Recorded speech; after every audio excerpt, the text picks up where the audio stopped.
வேலூரின் வெளிச்சம், பிஐடியின் துணைத் தலைவர், பசுமை நாயகன், பாலாறு கண்ட பகலவன், எங்களுக்கெல்லாம் விண்ணில் பாயும் விண்கலமாயினும் மண்ணில் வாழும் மனிதர்களாயினும் சோதனைகளை கடந்தால்தான் சாதனைகள் படைக்க முடியும் என்று சரியாக சொல்லிக் கொடுத்த ஒரு மாமனிதர். உனது வாழ்க்கையில் மிக முக்கியம் தகுதி, அதிலே தன்னம்பிக்கை, குறிக்கோள், திறமை என்று உனது தன்னம்பிக்கையோடு குறிக்கோளோடு நீ திறமை வளர்த்து கொண்டால் உங்கள் வாழ்விலை வெற்றி பெறலாம் என்று எங்களெல்லாம் கற்களாக இருந்த எங்களை சிலைகளாக மாற்றிய சிற்பி டாக்டர் ஜிவி செல்வம் அவர்கள் சிறப்புரையாற்ற உங்கள் பலத்த கரகத்தோடு அழைக்கின்றோம்.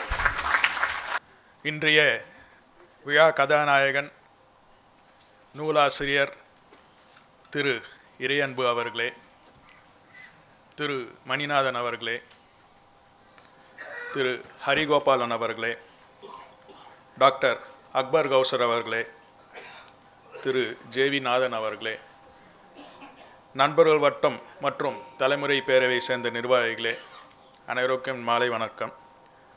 என்னை முதலில் திரு கருணாகரனும் திரு ஜெய்விநாதனும் அழைத்தபோது கண்டிப்பாக வருகிறேன், ஆனால் பார்வையாளராக வருகிறேன், நான் அவர் பேச்சை கேட்க வேண்டும் என்று, ஆனால் நீங்கள் பேச வேண்டும் என்றார்கள். நான் ஒரு முறை தொலைக்காட்சியில் பார்த்து கொண்டிருந்தேன். அப்போது தமிழ்நாடு அரசு முதல்வர் அவர்களும் தலைமைச் செயலாளர் மற்றும் அமைச்சர்கள் சிங்கப்பூர் என்று நினைக்கின்றேன் அங்கே சென்றிருந்தார்கள். அங்கே நம் கதாநாயகன் அவர்கள் பேச ஆரம்பித்தார். அந்த பேச்சை உலகமே கேட்டது. நிறைய பேர் அந்த தொலைக்காட்சியை பார்த்திருப்பீர்கள். அப்படிப்பட்ட பேச்சாளர் வேலூரில் பேசும்போது கண்டிப்பாக நாம் இருக்க வேண்டும். ஒருவருடைய குணநலனை அறிய வேண்டும் என்றால் அவர் நண்பர் யார் என்று கேட்பார்கள். நண்பரை பார்த்து தான் அவரை தெரிந்து கொள்ள வேண்டும். ஒரு நாட்டினுடைய அரசன் எப்படி இருக்கின்றார், அவருடைய தளபதி யார், அவருடைய அமைச்சர் யார். நம்முடைய முதல்வர் பதவியேற்றவுடன் யாருடைய தலைமை செயலாளர், யாருடைய டிஜிபி. அவர் பதவியேற்றவுடன் எல்லா பத்திரிகையும் பாராட்டியது அவருடைய தலைமை செயலாளரை பற்றி தான். அப்படிப்பட்டவர் இன்று வேலூரில் இருக்கின்றார்கள். இங்கு பேசிய திரு ஜெய்விநாதன் அவர்கள் கூறினார், ஐஏஎஸ் போட வேண்டாம், எந்த பதவியும் போட வேண்டாம், என் பெயர் மட்டும் போதுன்றார்கள். இன்றைய அதிகாரிகள் ஓய்வு பெறுவதற்கு முன்பே அடுத்த பதவி என்ன கிடைக்கும் என்று காத்து கொண்டிருக்கின்றார்கள். எந்த பதவியும் வேண்டாம் என்று சொன்ன ஒரே அதிகாரி எனக்கு தெரிந்தவர் தான். நான் எழுத நிறைய இருக்கின்றது, அவர் ஒட்டுக்கொள்ள மாட்டார், நிறைய இருக்கின்றது, தமிழ் தொண்டு செய்ய வேண்டும், என்னை விட்டு விடுங்கள் சொன்ன எனக்கு தெரிந்த ஒரே அதிகாரி இவர் தான். தமிழ்நாட்டுக்கு அடுத்த பொக்கிஷம். இந்த புத்தக தலைப்பை பார்க்கும்போது எனக்கு ஒரு பழைய பாடல்கள் ஞாபகம் வருகின்றது. எம்ஜிஆர் அவர்களும் கலைவாணர் அவர்களும் ஒரு பாட்டை பாடுவார்கள். உலகத்திலேயே கொடுமையான ஆயுதம் எது அப்படின்ற எம்ஜிஆர் கேட்பார். கலைவாணர் சொல்வார் கோடாலி, கத்தி அப்படின்றார். அவர் சொல்வார் இந்த நாக்கு தான் ஆயுதம், கொடுமையான ஆயுதம் என்பார். இந்த புத்தகத்தை கண்டிப்பாக படிக்க வேண்டும். ஏனென்றால் என்ன பேசுவது, எப்படி பேசு, அடுத்தே சொன்னேன் எங்கே பேசுவதும் சேர்த்து விடுகள் அப்படின்றேன். ஏன்னா ரொம்ப முக்கியமானது. ஏனென்றால் பல புத்தகங்களை சேர்ந்தால் தான் நம்ம ஒரு அறிவை வளர்த்து கொள்ள முடியும். ஆனால் இந்த புத்தகம் 100 புத்தகங்களுக்கு சமமாக, இது ஒரு நூலகம் சமமாக இருக்கின்றார்கள். இந்த தலைப்பை பார்த்தாலே நிறைய பேருக்கு இங்கே இருப்பதற்கு ஏதோ மேடை பயிற்சியாளர் புத்தகம் போல தோன்றும். ஆனால் இது நாம் சரியாக பேசுகின்றோமா, எப்படி பேசுகின்றோம் என்ற ஒரு நூல். அனைவரும் இதை படிக்க வேண்டும். அதில் எனக்கு பிடித்ததெல்லாம் நான் குறிப்பு எடுத்துக்கொண்டேன். அதில் முக்கியமானவை மூணாக பிரிக்கின்றார் முன்னுரையில். பேச தெரிந்தவர்கள் மக்கள் மனதில் நிலை பெற்றுகிறார்கள். நாவன்மை படைத்தவர்கள் நாடறிந்த மனிதராகிறார்கள். தெருமுனையில் முழங்கவர்கள் மக்கள் மன்றத்துக்கு செல்கிறார்கள். இதற்கு உதாரணம் தமிழ்நாடு தான். அறிஞர் அண்ணா அவர்கள் பேசி பேசி ஆட்சி பிடித்தவர். அண்ணா அவர்கள் ஒரு முறை கூறியும் போது, பொதுக்கூட்டம் என்பது என்ன, அது ஒரு மாலை நேர வகுப்பறை. நாம் பேசுவதில் ஒரு செய்தி இருக்க வேண்டும், ஒரு புது செய்தி இருக்க வேண்டும் என்றார்கள். அப்படி பேசி பேசிதான் தமிழ்நாட்டிய ஆட்சியை மாற்றியவர். முக்கியமாக 3 தலைப்புகளாக பிரிக்கின்றார். தகவல் பரிமாற்ற வரலாறு, தகவல் தொடர்பில் சிறக்க, மேடையில் முழங்கு. இந்த தகவல் பரிமாற்ற வரலாறில் கருத்தை மையமாக கொண்டு வரலாறு, அறிவியல், இலக்கியம், அரசியல், சமூகியல், மொழியியல் என்று எளிமையாகவும் நகைச்சுவையாகவும் குறிப்பிடுகின்றார். ஏனென்றால் சிலதெல்லாம் படிக்கும் போது இன்னும் கடினமாக இருக்கும். அதுவும் இன்றைய தலைமுறை படிப்பது ரொம்பவும் கடினம்.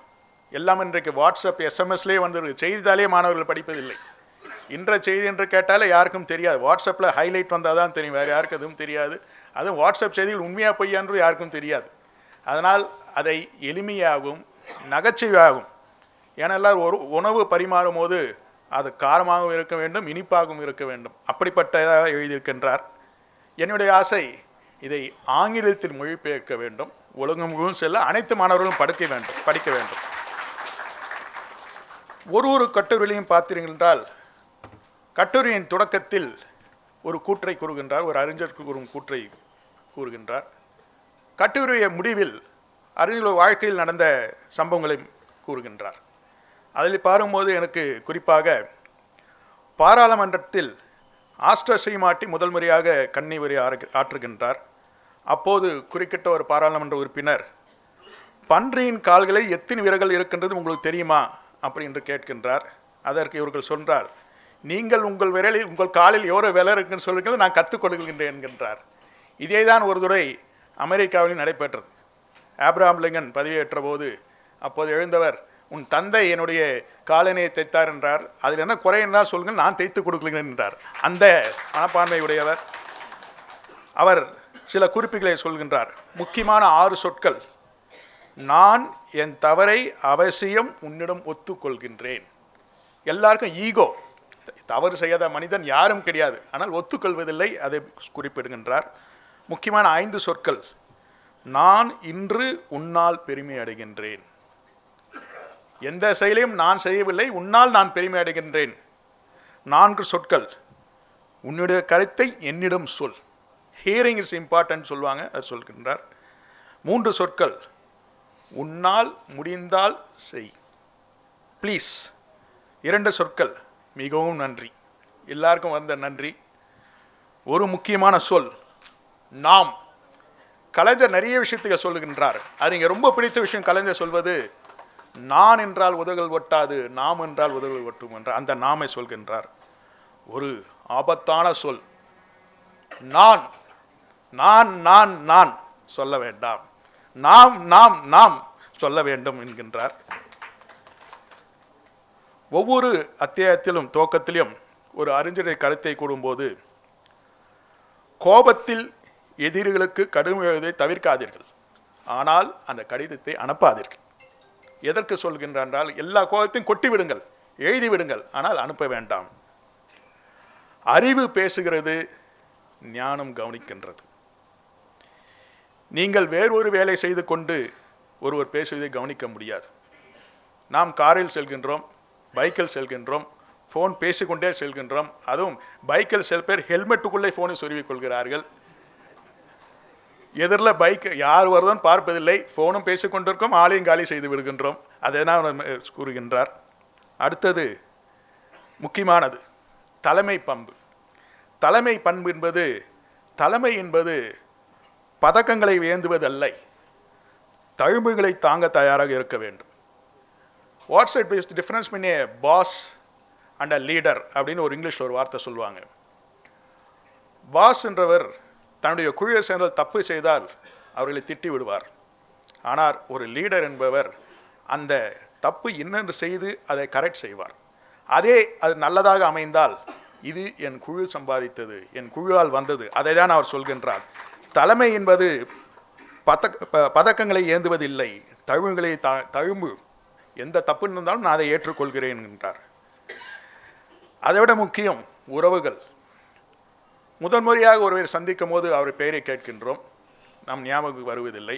2வது முறை கேட்கின்றோம், 3வது முறை கேட்கின்றோம், அப்பவும் ஞாபகம் வருவதில்லை. ஆனால் அதை ஞாபகம் வைத்து கொள்ள வேண்டும். அடுத்த முறையோ அடுத்த மாதமோ அடுத்த வருடமோ அவர்களை பார்க்கும்போது பெயர் சொல்லி அறிவிக்க வேண்டும் என்றார். அதுக்கு சிறந்த உதாரணம் கலைஞர் அவர்கள். எனக்கு இன்னும் ஞாபகம் இருக்குது, 2011 வேலூருக்கு வந்தபோது, அப்போது தேர்தல் சமயம், விஐடியில் தான் தங்கினார். கிரிக்கெட் மேட்ச் பார்க்க வேண்டும், விஐடி வந்து விட்டார். சுட சுட தோசை சாப்பிட்டு கொண்டு கிரிக்கெட் மேட்ச் பார்க்கின்றார். அவருடைய செயலாளர் திரு சண்முகநாதனை அழைத்தார். வேலூர் உள்ள பேர் எல்லாம் கூறினார். அவரெல்லாம் இருக்காங்களா, கூப்பிட்டு நான் பார்க்கணும், கூப்பிட்டு பார்க்கணுன்றார். நிறைய பேர் அப்போது இல்லை, இருந்து விட்டார்கள். அந்த ஞாபகம், அந்த மாதிரி ஒரு ஞாபகம் வர வேண்டும். அதற்கு நிறைய படிக்க வேண்டும். வாசிப்பதே குறைந்து விட்டது, வாசிப்பு பழக்கமும் குறைந்து விட்டது. ஒரு நூலகம் என்றால் என்ன என்று அதை குறிப்பிடுகின்றார். நாம் நூலகத்துக்கு சென்றாலே மௌனமாகி விடுகிறோம். அதற்கு காரணம் அந்த அமைப்பு. நூலகத்தை சென்றாலே மௌனமாக விடுகின்றோம். அடுத்து அவர் குறிப்பிடுவது கவரிங் லெட்டர், பயோடேட்டா என்று மென்ஷன் பண்ணுகிறார்கள். மோனலிசா என்ற ஓவியத்தை பற்றி கேள்விப்பட்டிருப்பீர்கள். டாவின்சி என்றவர் அதை வரைந்தார். அவர் ஒரு முறை இத்தாலிய மன்னரை சந்தித்து அவருக்கு ஒரு வேலை வாய்ப்பை கேட்டு ஒரு பயோடேட்டா கொடுக்கின்றார். அவர் அதில் கொடுக்கும்போது, எனக்கு 10 திறமைகள் இருக்கின்றது, எனக்கு போர் புரியும் திறமை இருக்கின்றது, பீரங்கியை ஆப்ரேட் செய்யும் திறமை இருக்கின்றது, சுரங்கம் அமைக்கும் திறமை இருக்கின்றது, இல்லை பல திறமைகளை குறிப்பிட்டு கடைசியில் எனக்கு ஓவியம் வரைய தெரியும் என்கின்றார். எதற்காக அது குறிப்பிடுகின்றால், நம்ம யாருக்கு கொடுக்கின்றோம், அவருக்கு தேவை என்ன, அதை பார்த்து தான் செய்து கொண்டிருக்கின்றோம். அடுத்தது ராக்ஃபெல்லர் ஃபவுண்டேஷன். அந்த ராக்ஃபெல்லர் கூறுகின்றார், ஒரு நிறுவனத்தில் மனித மேம்பாடு HR ரொம்ப முக்கியம். அதுக்கு எவ்வளவு நாள் சம்பளம் கொடுக்கலாம், ஏனென்றால் நம்முடைய ஊழியர்களை பார்த்துக்கொள்ளும் நிறுவனம். அந்த டிபார்ட்மெண்ட்டுக்கு 85% அவங்களால் தான் நிறுவனமே நடைபெறுகிறது. மிச்சம் 15% தான் டெக்னாலஜியில் நடைபெறுகின்றது என்ற முக்கியமான செயலை குறிப்பிடுகின்றார். ஒருவர் பேசும்போது நம்ம என்ன செய்ய வேண்டும்? ஒரு பேசும்போது குறிக்கிடக்கூடாது, ரொம்ப முக்கியமானது. குறிப்பாக தொலைபேசியில் நானும் அந்த தவறை செய்கின்றேன். தொலைபேசியில் பேசும்போது குறிப்பிட்டு நடுவில் குறுக்கிடுவது. முழுதாக பேசிக்கொள்ள அனுமதிக்க வேண்டும். நமக்கு சம்பந்தப்பட்டதாக இருந்தால், அவர் தவறாக இருந்தால் குறிப்பிட்டு சொல்லலாம். அடுத்தது முக்கியமானது, நாம் பேசுவதை மற்றவர்கள் கேட்க வைக்க வேண்டும். அதுக்கேற்ற மாதிரி பேச வேண்டும். சிலவர் பேசுவார்கள், புகார் சொல்லிக்கொண்டே இருப்பார்கள், புரளி சொல்லிக்கொண்டே இருப்பார்கள், தன்னைத்தானே ஒழித்து கொண்டு இருப்பார்கள். அவர்களை எப்படி சமாளிப்பது? எனக்கு இவரை தெரியும், அவரை தெரியும். அது இங்கிலீஷில் ஒரு வியாதின்னு கூட சொல்லுவார். யார் உலகத்தில் சொன்னாமல் எனக்கு அவர் தெரியும் என்பார்கள். அவர்களை சமாளிப்பது தான் கடினம். இதை விட எல்லாத்தையும் முக்கியம், அமெரிக்காவில் ஒரு ஆய்வு நடத்தினார்களாம். அந்த ஆய்வில் நீங்கள் எதை பார்த்து பயப்படுகிறீர்கள் அப்படின்ற ஒரு ஆய்வு. அந்த ஆய்வில் அவர்கள் சொன்னது, மரணத்தை பார்த்து பயம், தனிமையை பார்த்து பயம், உயரத்தை பார்த்து பயம், வியாதியை பார்த்து பயம்.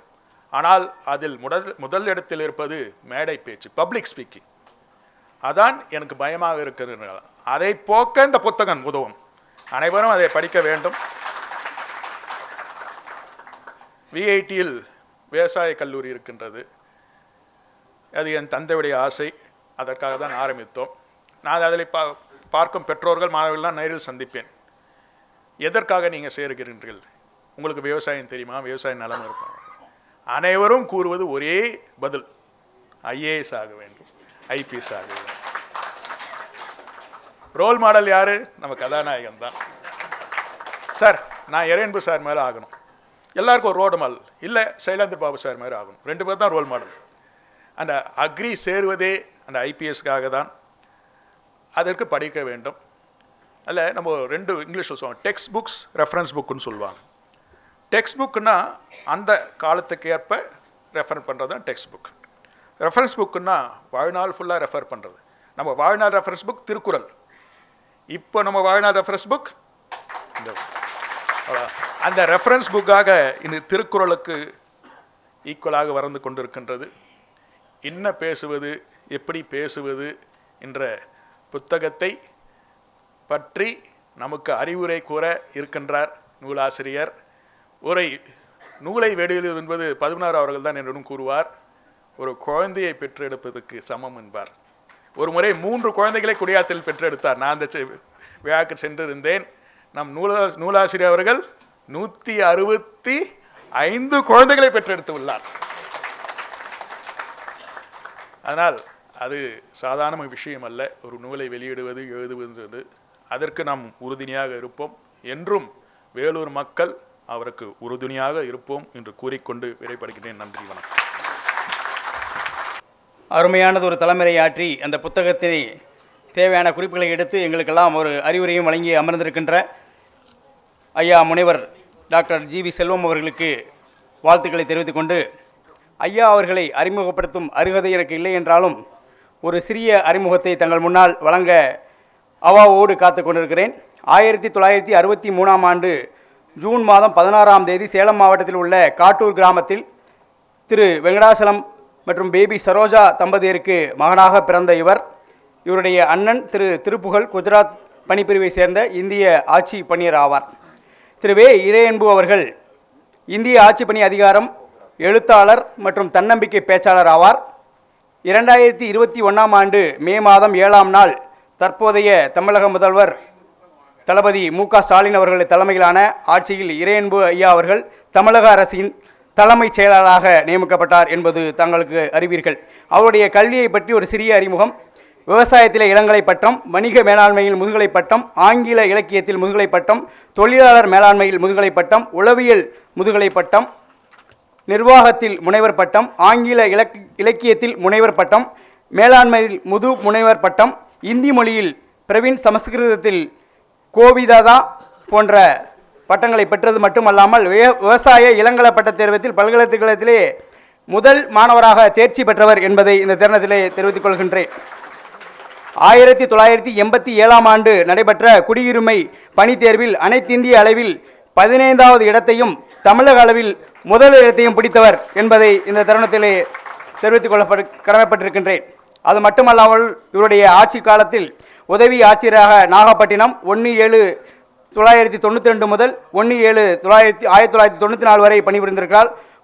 கூடுதல் ஆட்சியராக கடலூர் மாவட்டத்திலே, மாவட்ட ஆட்சியராக காஞ்சிபுரம் மாவட்டத்திலே, தனி அலுவலர் 8வது உலகத்தமிழ் மாநாடு தஞ்சாவூர், நன்னடத்தை அலுவலர் மதுரை 1999ஆம் ஆண்டு முதல், இணை ஆணையர் நகராட்சி நிர்வாகம், இயக்குனர் செய்தி மற்றும் மக்கள் தொடர்பு துறை, கூடுதல் செயலர் முதலமைச்சரின் செயலகம், செயலர் செய்தி மற்றும் சுற்றுலாத்துறை, செயலர் சுற்றுலா மற்றும் பண்பாட்டுத்துறை, செயலர் சுற்றுச்சூழல் மற்றும் வனத்துறை, முதன்மை செயலர் பணியாளர் மற்றும் நிர்வாக சீர்திருத்தத்துறை, முதன்மை செயலர் ஆணையர் பொருளியல் மற்றும் புள்ளியியல் துறை, முதன்மை செயலர் இயக்குனர் தொழில் முனைவோர் மேம்பாடு மற்றும் புத்தாக்க நிறுவனம், தலைமை இயக்குனர் பயிற்சி மற்றும் இயக்குனர் அண்ணா மேலாண்மை நிலையம், அரசின் கூடுதல் தலைமை செயலர் இயக்குனர் அண்ணா மேலாண்மை நிலையம் மற்றும் பயிற்சித்துறை தலைவர் மார்ச் 1, 2019 முதல் 7/5/2021 வரை, தமிழக அரசின் தலைமை செயலாளர் 7/5/2023 முதல் 30/6/2023 வரை. எங்கள் முனைவர் கூறியது போல, பதவி எனக்கு வேண்டாம், எழுத்துதான் என் முதல் கடமை, எனக்கு எழுத நிறைய இருக்கிறது என்று இந்த சமுதாயத்தை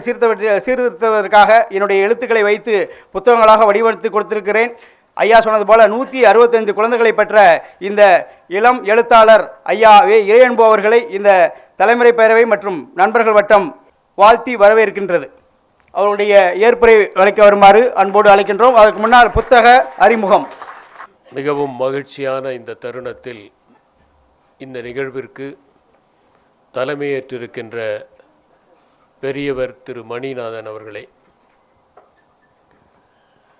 இந்த நிகழ்வில் நூலை அறிமுகம் செய்து வைத்து ஆழமான ஓர் உரையை ஆற்றியிருக்கின்ற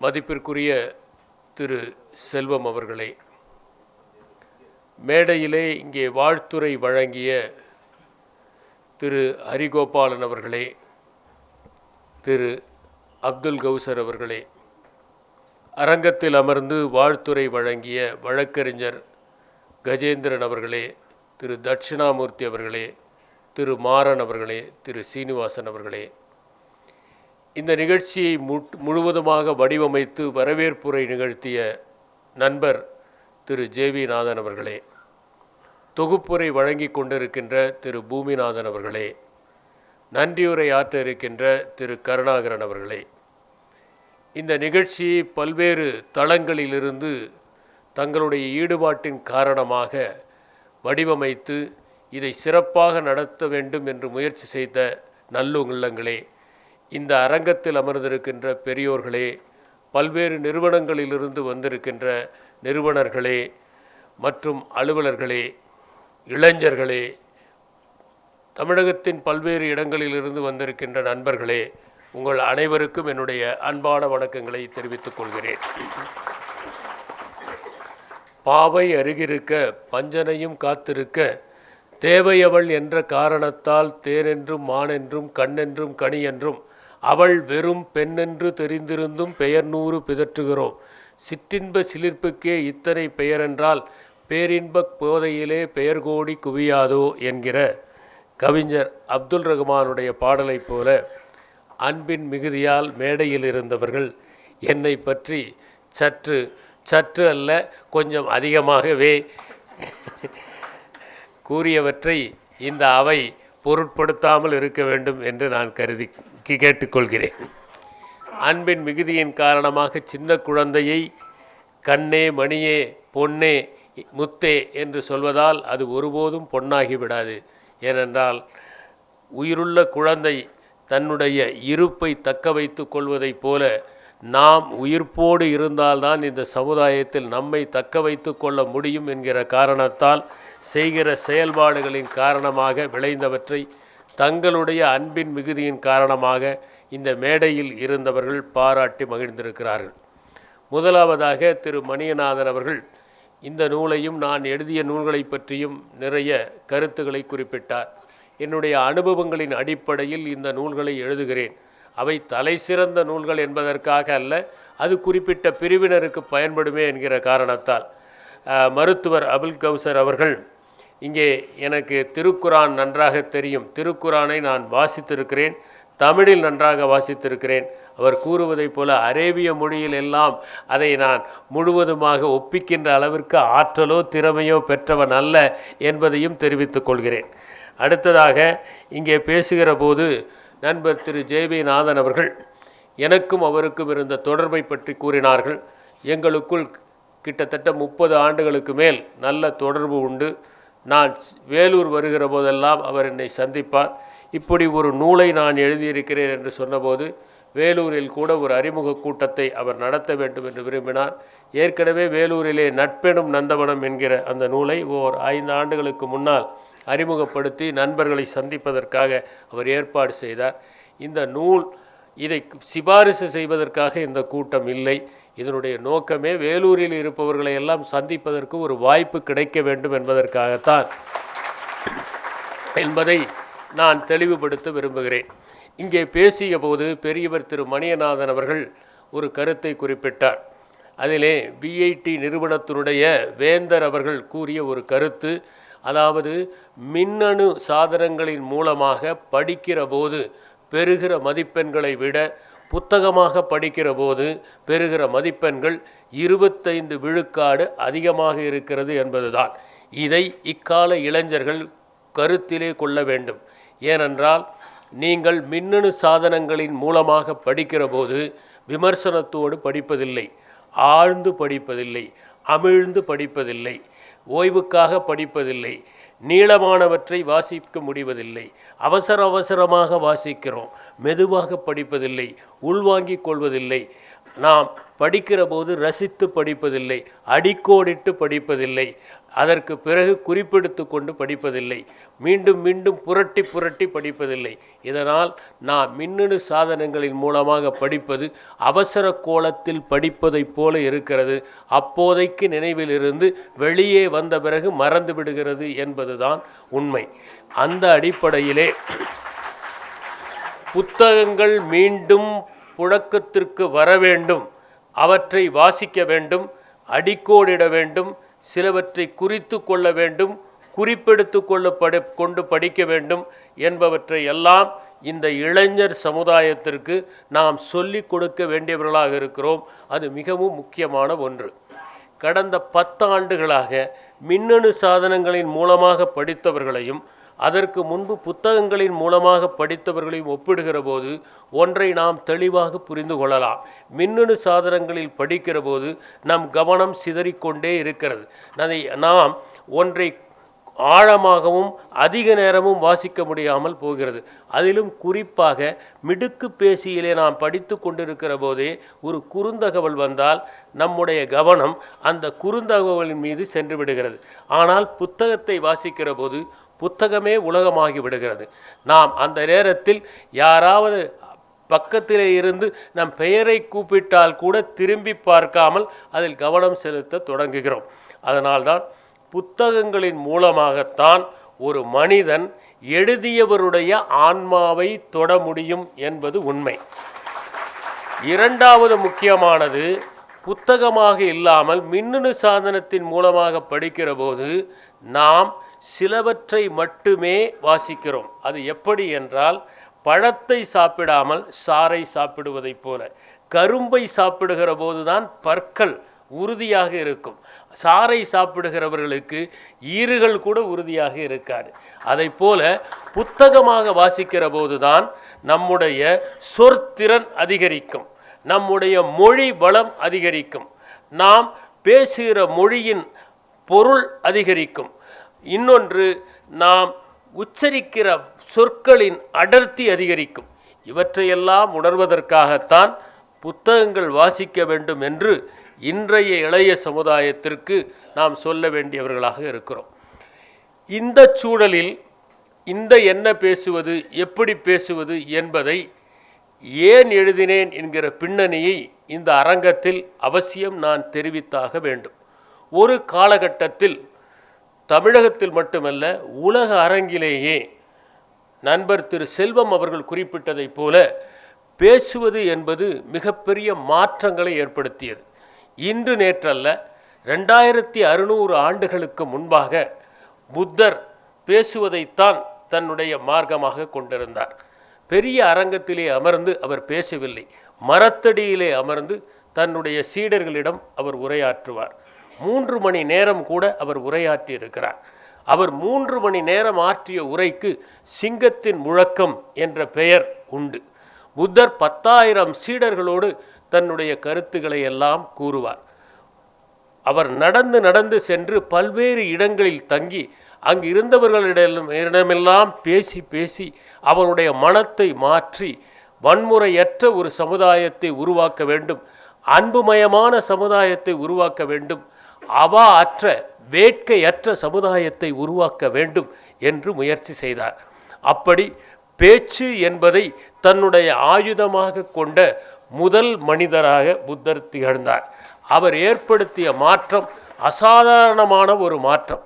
அதற்கு பிறகு கிரேக்கத்திலே ஏத்தன்ஸ் நகரிலே சாக்ரட்டிஸ் என்கிற அந்த மாபெரும் அறிஞர் நடு வீதிகளிலே நின்று இளைஞர்களிடம் பேசுவார். அவர் அந்த இளைஞர்களை பார்த்து, எனக்கு எல்லாம் தெரியும், நான் சொன்னதை கேட்டுவிடுங்கள் என்று ஒருபோதும் பேசியதில்லை. அவர்களை பார்த்து, இளைஞர்களே, நீங்கள் படித்தவர்கள், நான் படிக்காதவன், நான் சொல்வதை கொஞ்சம் கேளுங்கள், இதை ஏற்றுக்கொள்ள வேண்டிய அவசியம் இல்லை.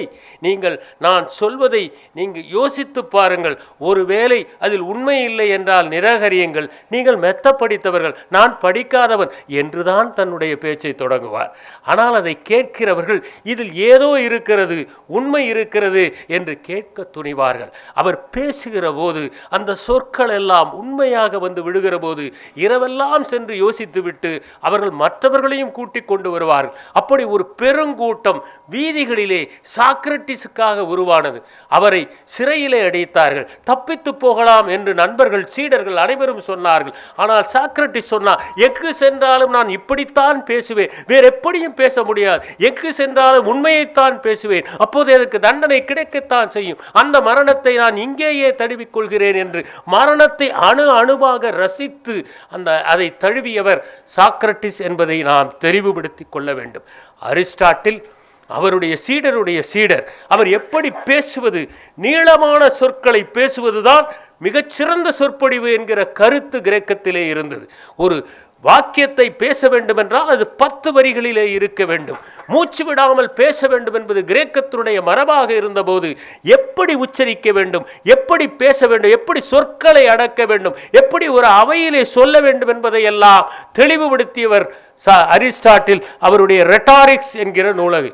சைமனிடிஸ் என்கிறவர் ஒரு கவிஞர். அவர் ஒரு மண்டபத்திற்குள்ளே நுழைகிறார், ஒரு நீளமான கவிதையை வாசிக்கிறார். அதற்குள் யாரோ அவரை அழைக்கிறார்கள். வெளியே வருகிறார், மண்டபம் இடிந்து விழுகிறது. அந்த மண்டபத்தில் யார் எங்கே இருந்தார்கள் என்பது கூட தெரியவில்லை.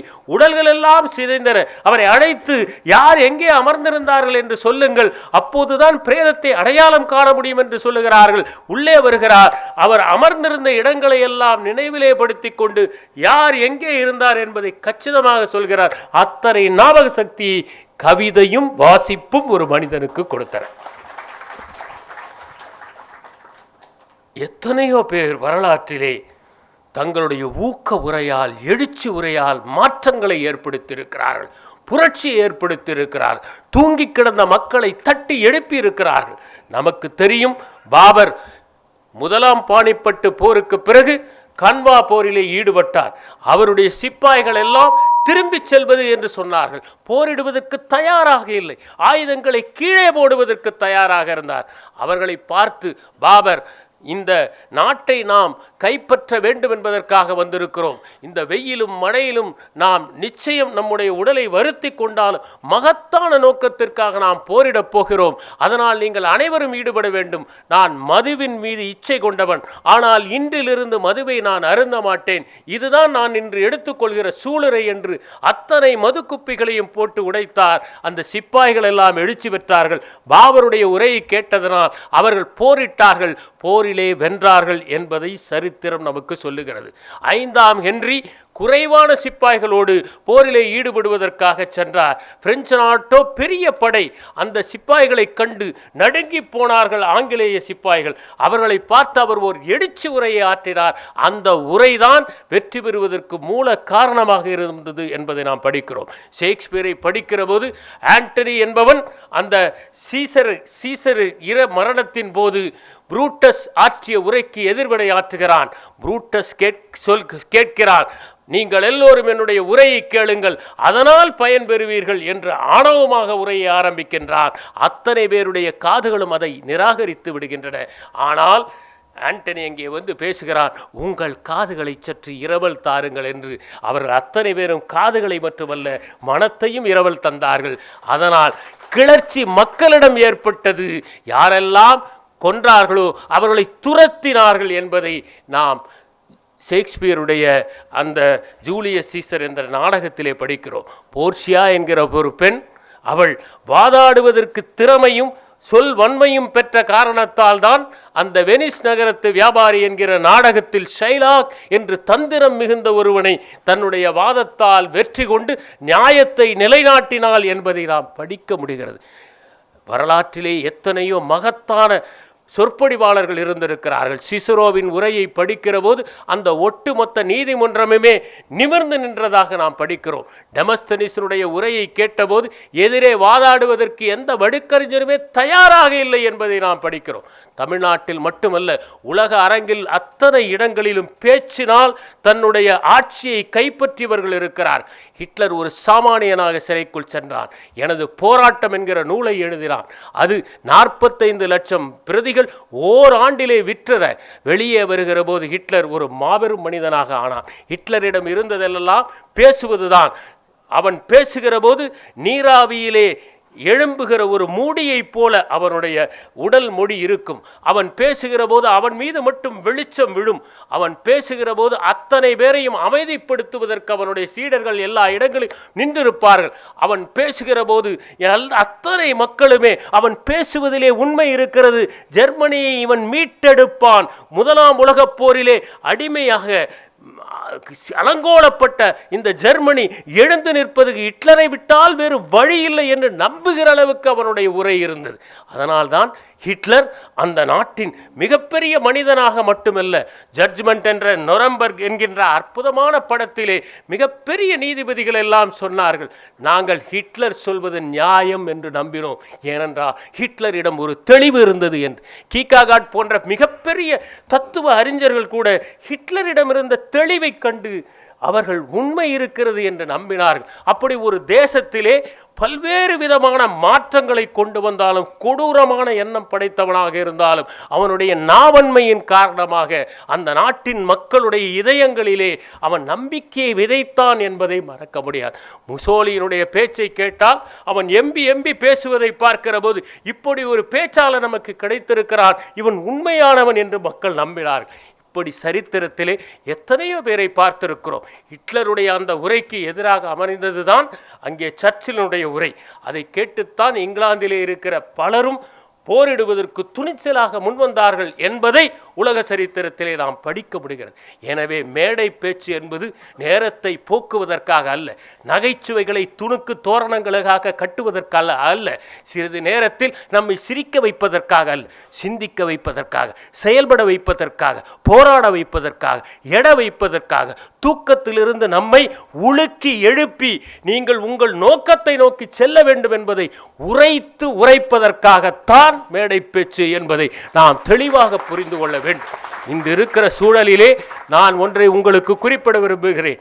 எங்கேயோ படித்தேன், பாவம் அந்த சேவல் நம்மை தூக்கத்திலிருந்து எழுப்புவதால் தான் அதிகமாக வெட்டப்படுகிறது என்று. யாரெல்லாம் நம்மை எழுப்புகிறார்களோ, தூக்கத்திலிருந்து நம்மை உசுப்பி விடுகிறார்களோ, அவர்கள் நாம் விரும்புவதே இல்லை. தாலாட்டு பாடவர்களை நேசிக்கிறோம், மயக்கத்தில் வைத்திருப்பவர்களை நாம் நேசிக்கின்றோம், எப்போதுமே நமக்கு மகிழ்ச்சியை தந்து கொண்டிருப்பவர்களை நேசிக்கிறோம். உண்மையை சொல்லி இதுதான் முன்னிலை, இதுதான் முன்னுடைய போராட்டத்திற்கான அடித்தளம் என்று சொல்பவர்களை நாம் விரும்புவதில்லை. ஆனால் மேடை பேச்சு அதை செய்வதற்கான நேரம் வந்துவிட்டது. நம்முடைய வாழ்க்கையிலே சமூக மாற்றத்தை தொடர்ந்து ஏற்படுத்துவதற்கான சாளரமாக அந்த மேடை பேச்சு தான் இருக்க வேண்டும். மனிதர்கள் எல்லோருமே சமம் என்பதை அனைவருடைய காதிலும் உரைத்த சொல்லி, சாதிகள் இல்லை என்பதை நாம் தமிழகத்தில் மீண்டும் நிலவுவதற்காக மேடை பேச்சு ஒவ்வொரு இடத்திலும் ஒலிக்க வேண்டும் என்பதை நான் விரும்புகிறேன். நாம் அனைவரும் எந்த வகையிலும் வேறுபாடு இல்லாதவர்கள், இனம் என்பது இல்லை என்பதை நம்முடைய இரத்தத்திலே இருக்கிற அந்த குறிப்புகள் சொல்கின்றன என்பதை நாம் உணர முடியும். எந்த மூலையிலும் வேறுபாடு இல்லை, அனைத்து மூலைகளும் ஒரே மாதிரி ஆனவை என்பதைத்தான் அறிவியல் நமக்கு கற்றுத்தருகிறது. இந்த மேடை பேச்சை எப்படி இளைஞர்கள் மேற்கொள்ள வேண்டும் என்பதற்காக ஒரு நூலை எழுதுவது என்னுடைய முதல் நோக்கமாக இருந்தாலும், நான் பல இடங்களிலே தவறாக பேசுபவர்களை பார்த்திருக்கிறேன். நன்றியுரையில் என்ன பேச வேண்டும் என்று தெரியாமல் வரவேற்கிறவர்களை பார்த்திருக்கிறேன். வரவேற்புரையில் நன்றியுரையை கலந்து சொல்பவர்களை பார்த்திருக்கிறேன். மணவிழாவிலே போனால் போகட்டும் போடாவை உதாரணம் காட்டுபவர்களை பார்த்திருக்கிறேன். இரங்கற் பாவிலே நகைச்சுவை சொல்லி சிரிக்க வைப்பவர்களை பார்த்திருக்கிறேன். எந்த இடத்திலே எதை பேச வேண்டும் என்பது தெரியாமல் மேடைகள் எல்லோரும் முழங்கிக் கொண்டிருப்பதை நாம் பார்த்து கொண்டுதான் இருக்கிறோம். ஒரு காலத்தில் பட்டிமண்டபம் என்பது எப்படி தொடங்கியது என்பதை நாம் பார்த்தோம். அவை விவாத அரங்குகளாக மட்டும் இல்லை, அறிவு வேள்விகளாக இருந்தன. இரண்டு பக்கங்களையும் வாதங்களை எடுத்து வைக்கிற போது அவர்கள் கூறுகிற கவிதைகளும் செயல்களும் பாடல்களும் கருத்துகளும் மேற்கோள்களும் அந்த அரங்கத்தை அறிவால் நிரப்பின. அப்படிப்பட்டவை எல்லாம் தேய்ந்து வருகிற போக்கும் 1.5 மணி நேரத்திற்கு மக்களை சிரிக்க வைக்கிற நிலைமையும் மாற்றுவதற்காகத்தான் இந்த மேடை பேச்சை பற்றிய 3வது பகுதியை நான் எழுதினேன். 2வது பகுதியை நான் எழுதியதற்கு ஒரு நோக்கம் இருக்கிறது. இன்றைய இளைஞர்கள் அதிக நேரம் மின்னணு சாதனங்களை பயன்படுத்தி கொண்டிருக்கிறார்கள். அவர்கள் முகத்துக்கு முகம் பார்த்து பேசுவது குறைந்து வருகிறது. கண்களை நேராக சந்திப்பதற்கு தயங்குகிறார்கள். அப்படியே பேசினாலும் தந்தி அடிப்பதைப் போல பேசுகிறார்கள். அவர்கள் பேச விரும்புவதை கூட தன்னுடைய குறுஞ்செய்தியாக அனுப்புவதற்குத்தான் விரும்புகிறார்கள். இத்தகைய சூழலில் தனி மனிதர்களுடைய உறவுகளே பாதிக்கப்படுகிற சூழலை பார்க்கிறேன். 4 பேர் ஒரு வீட்டிலே இருந்தால் அத்தனை பேரும் ஆளுக்கு ஒரு மின்னணு சாதனத்தை வைத்துக் கொண்டிருக்கிறார். சுற்றுலா தலத்திற்கு செல்கிறார்கள்.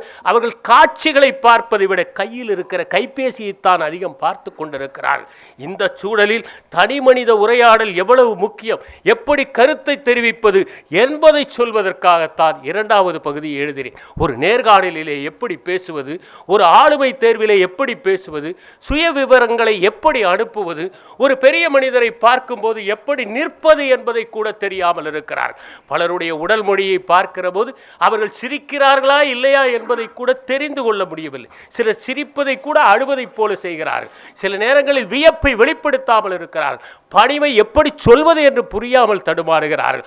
வாழ்க்கையிலே இளைஞர்கள் தங்களுடைய உடல் மொழியை எப்படி வடிவமைத்துக் கொண்டால் வெற்றி பெற முடியும், ஒரு மேடையிலே எப்படி நிற்பது, கம்பீரமாக நிற்பது, தன்னுடைய ஆளுமையை வெளிப்படுத்துவது, எழுச்சியான ஒரு மேடையிலே எப்படி பேசுவது என்பதை எல்லாம் உணர்த்துவதற்கு இந்த இரண்டாவது பக்கம் உடல் மொழியையும் அதனுடைய குறிப்பறிதலையும் உள்ளடக்கியதாக வடிவமைத்திருக்கிறேன். நான் பேசுகிற மொழி என்பது ஏதோ தாயிடமிருந்து கற்றுக்கொண்டதல்ல.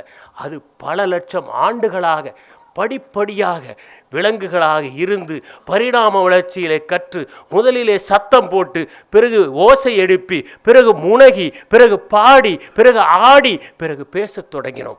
அந்த பேச்சு என்பது லட்சம் ஆண்டு வரலாறுகளை கொண்டது என்பதை உணர்த்துவதற்காகத்தான் முதல் பகுதியை எழுதினேன். ஒவ்வொரு விலங்கும் ஏதோ ஒரு வகையிலே சங்கேத மொழியை பேசிக்கொண்டிருக்கிறது. ஆனால் அது இனவிருத்திக்காக பேசுகிறது, உணவுக்காக பேசுகிறது. உணர்வுக்காக பேசுகிறவன் மனிதன் ஒருவன் தான் என்பதை உணர்த்துவதற்காகத்தான் முதல் பகுதியை எழுதினேன். அதிலே ஒவ்வொரு சொல்லும் எவ்வளவு முக்கியம், ஒரு சொல்லால் வாழ்க்கை உயரக்கூடிய வாய்ப்பு இருக்கிறது. ஒவ்வொரு சொல்லையும் நாம் உன்னிப்பாக உச்சரிக்க வேண்டும். அந்த சொல்லை உச்சரிக்கிற போது நாம் அழுத்தமாக உச்சரிக்க வேண்டும். அதனால் ஒரு மனிதனுடைய வாழ்க்கை மாறப்போகிறது என்கிற எண்ணத்தோடு உச்சரிக்க வேண்டும் என்கிற ஒரே காரணத்திற்காக முதலாவது பக்கத்தில் எப்படி இந்த தகவல் தொடர்பு என்பது வளர்ந்தது என்பதை விவரித்து எழுதியிருக்கிறேன்.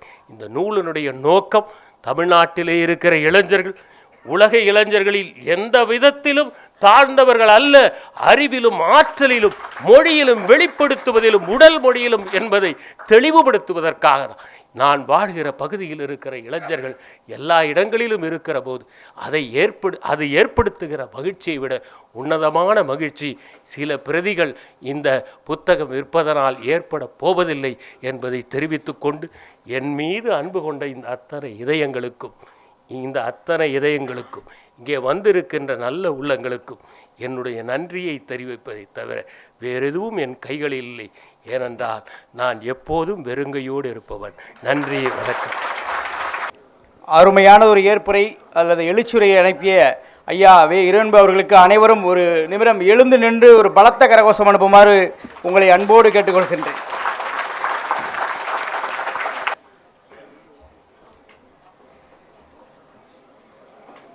இந்த நிகழ்விலே பல்வேறு தொழிலதிபர்கள், மருத்துவர்கள், ஏன் நீதித்துறையை சேர்ந்தவர்கள், பெரிய அறிஞர் பெருமக்கள், பொதுமக்கள் அனைவரும் கலந்து கொண்டிருக்கிறார்கள். அதிலே முக்கியமாக வே பதுமனார் அவர்கள் அவரும் நிறைய புத்தகங்களை எழுதியவர். ஐயா அவர்கள் எழுதிய 5 புத்தகங்களை அவர் கைகளாலே வாங்க வேண்டும் என்ற அவாவை எங்கள் முன்னால் தெரிவித்திருக்கிறார்கள். அடுத்த நிகழ்வு அது நடைபெறும். அதே போல ரோட்டரி சங்கத்தை சேர்ந்த திரு ஜோசப் அண்ணே அவர்கள் 5 புத்தகங்களை வாங்கியிருக்கிறார்கள். திரு எழில்வாணன் அவர்கள் எங்களுடைய ரோட்டரி டிஸ்ட்ரிக்ட் சேர்மனாக, கான்ஃபரன்ஸ் சேர்மனாக இருக்கிறார். அவர் 20 புத்தகங்களை தற்போது வாங்கியிருக்கிறார். அவர் ஐயாவின் 1000 புத்தகங்களை என்னுடைய டிஸ்ட்ரிக்ட் கான்ஃபரன்ஸிலே விற்று தருகிறேன் என்ற உறுதிமொழியை எங்கள் முன்னால் அளித்திருக்கிறார்கள். அவருக்கு ஒரு பலத்த கரகோஷம் நீங்கள் எழுப்ப வேண்டுமென அன்போடு கேட்டுக்கொள்கின்றேன். டாக்டர் மகிடமணி அவர்கள் கச்சிரபாளையம் அவர்கள் 10 புத்தகங்களை பெற்றிருக்கிறார். அடுத்த நிகழ்வாக நன்றி உரை நடைபெற இருக்கின்றது. எனவே ஒரு அடுத்த 5 நிமிடம் அமைதி காக்குமாறு உங்களை அன்போடு கேட்டுக்கொள்கிறேன். நன்றி உரை வழங்க வருகிறார் எங்களுடைய நண்பர்கள் வட்டத்தை சேர்ந்த கருணாகரன் அவர்கள். இனிமையான இந்த மாலை பொழுதிலே இந்த நிகழ்வின் கதாநாயகன், தமிழகத்தின் தலைசிறந்த நிர்வாகி, எழுத்தாளர், பேச்சாளர், நல்ல பண்பாளர், அனைவரிடம் பழகக்கூடிய இனிமையான நேசத்துக்குரிய பாசத்துக்குரிய எங்களது நீண்டகால நண்பர் திரு இறையன்பு IAS அவர்கள் நாங்கள் அழைத்தவுடன் இந்த நிகழ்வை இங்கே நடத்த ஒத்துக்கொண்டதற்கு முதற்கு நன்றியை தெரிவித்துக் கொள்கிறோம். இந்த நிகழ்ச்சி இங்குதான் நடக்க வேண்டும் என்று விரும்பி இந்த புத்தகத்தை அறிமுகம் செய்ய தாங்கள் வர வேண்டும் என்று இந்த உலக அளவில் பிரபலமான VIT பல்கலைக்கழகத்தின் துணைத் தலைவர் முனைவர் GV செல்வம் அவர்களை அணுகிய போது கண்டிப்பாக வருகிறேன், அவருடைய பேச்சை நானும் கேட்க வேண்டும் என்று இங்கே வந்து சிறப்பு செய்த திரு GV செல்வம் அவர்களுக்கும், இந்த நிகழ்ச்சியில் வரவேற்பை நல்கிய மூத்த எழுத்தாளர் திரு JV நாதன் அவர்களுக்கும், வணக்க உரையாற்றிய சன்பின் பள்ளிகளின் தாளாளர் திரு ஹரிகோபாலன் அவர்களுக்கும், தலைமை உரையாற்றிய DK மகளிர் கல்லூரியின் செயலாளர் திரு மணிநாதன் அவர்களுக்கும், வாழ்த்துரை வழங்கிய மருத்துவர் அக்பர் கௌசர் அவர்களுக்கும் மற்றும் வழக்கறிஞர் கஜேந்திரன், தொழிலதிபர் தட்சிணாமூர்த்தி, தலைமுறை பேரவையைச் சேர்ந்த ஸ்ரீனிவாசன், வக்கீல் மாறன், இன்னும் அனைத்து உள்ளங்களுக்கும் இந்த நிகழ்ச்சியை தொகுத்து வழங்கிய எனது நண்பர் திரு பூமிநாதன் அவர்களுக்கும், இங்கே திரளாக வந்திருந்து ஐயா அவர்களின் பேச்சை ஆவலுடன் கேட்டு மகிழ்ந்த உங்கள் அனைவருக்கும் எங்கள் தலைமுறை பேரவை மற்றும் நண்பர் வட்டம் சார்பாக நன்றியை தெரிவித்துக் கொண்டு விடைபெறுகிறேன். நன்றி.